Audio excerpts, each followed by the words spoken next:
Drama in Athens kicks off with a poem from a bard about Kassandra, the eagle-bearer, a warrior who also works as a mystios, or a mercenary hired muscle. So, here, Kassandra is definitely a hired enforcer. Kassandra meets Euphonia, a bard, amidst a celebration. Their casual chat turns serious when they start discussing two mysterious people busy at the temple. These two keep muttering strange things about the statue of Athena and the war. Turns out, they're part of a conspiracy. The two are named Domitius and Isonia. They are carrying out a secret mission from a sage. Isonia gives Domitius a blunt knife as his primary weapon, which frustrates Domitius and forces him to sharpen it himself. Kassandra calmly watches them until Isonia leaves Domitius to fret over his dull blade. While Domitius is trying to sharpen his knife, Kassandra catches him and threatens him into revealing what they're up to. Domitius, who's apparently been on the receiving end of a few beatings before, gives up and hands the dull knife over to Kassandra. Not long after, Kassandra bags Domitius and takes him to Pericles. That's some seriously swift action by Kassandra. The scene then shifts to the courtyard of the Dionysius temple. Pericles is busy trying to break up an argument between his two students. In the original game, Pericles is a local official and politician who is also a historian in Athens. Pericles is respected and revered by the citizens of Athens for his life's contributions.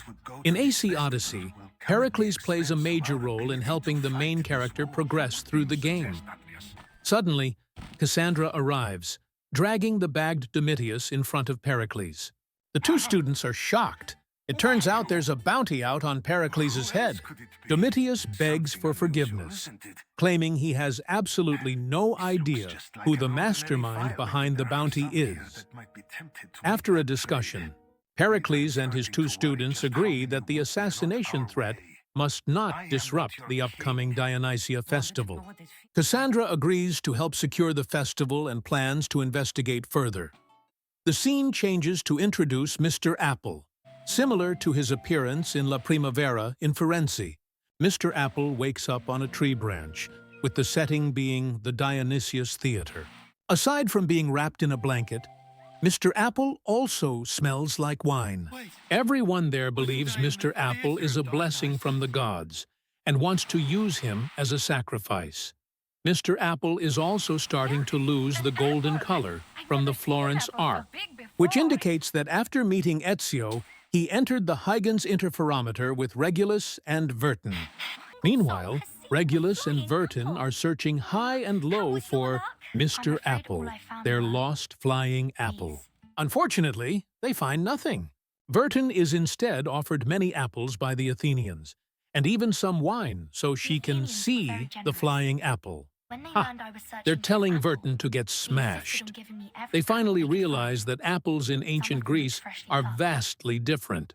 The crossbreeding techniques to create sweet apples haven't been discovered yet. All the Greek apples from this era are sour. The Greeks preferred eating grapes and figs. The sour apples were instead used as offerings to the gods. Realizing that Mr. Apple might have been turned into a sacrifice, Regulus and Vertin are at a loss. They think about putting up a missing person poster, but they're incredibly short on cash. They also consider building a loudspeaker, but that seems impossible. They finally decide to look for a local informant or mercenary to help them out. The informant they find is a bard, who also serves as the narrator for this Kassandra collab. In an Athenian marketplace, Regulus and Vertin are negotiating for help in finding Mr. Apple. The bard refuses to do it for a cheap price and ends up in an argument with Regulus.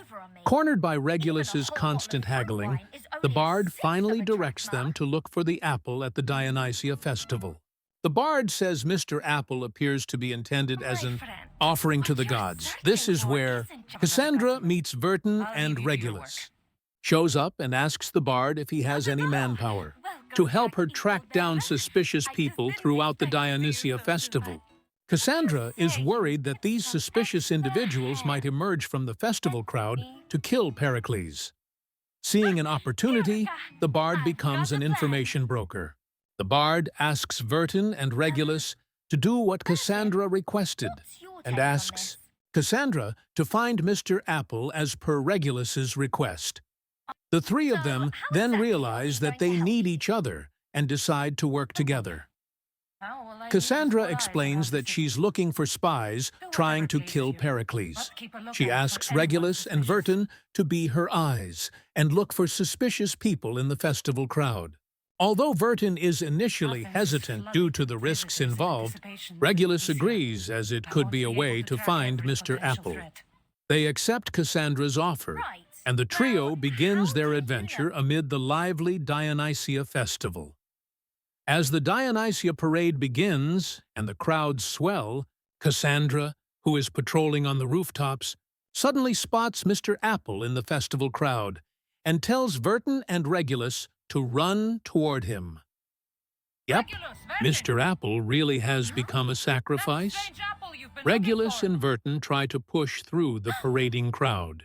But because Vertin and Regulus are too small to break through the parade and the crowd, they become overwhelmed. Trapped in the crowd, Vertin loses Regulus, who has moved far ahead. Rather than trying the ground route, Kassandra takes the initiative to carry Vertin and find a shortcut through the rooftops.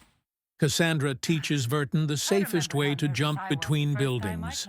Just like Ezio performed a leap of faith with Mr. Apple in La Primavera in Florence, this time it's Vertin who is taken on a leap of faith by Kassandra.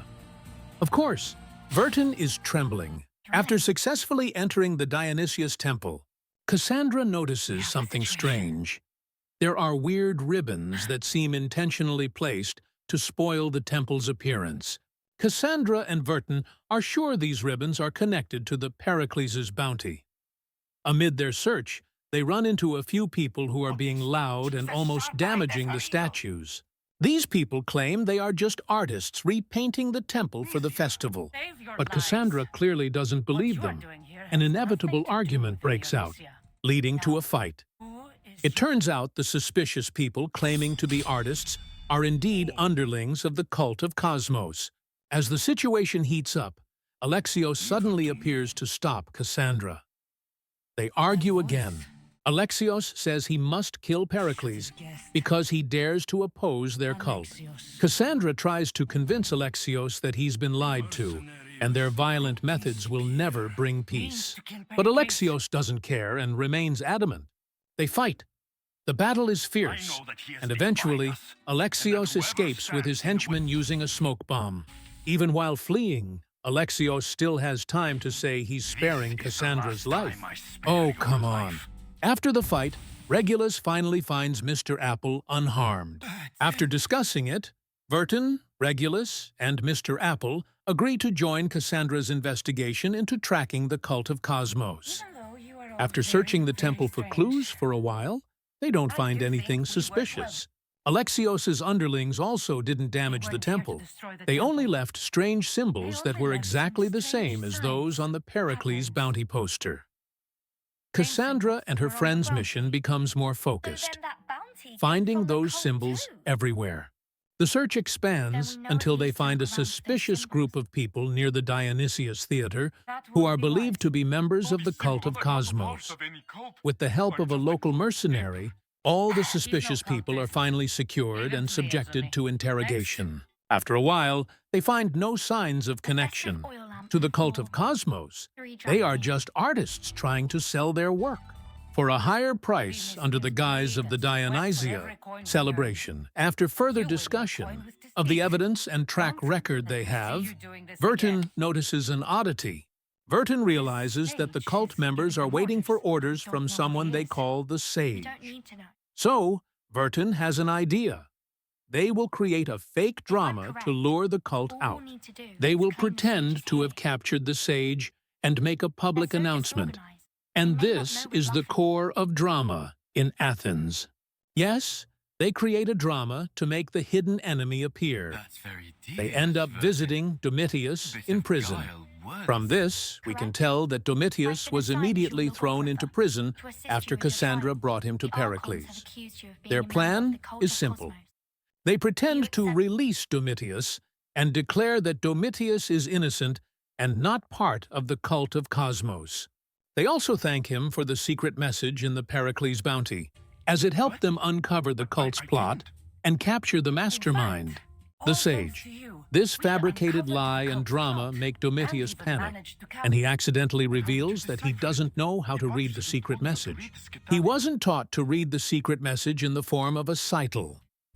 The Scytale is a device commonly used by the Spartans to communicate through secret messages.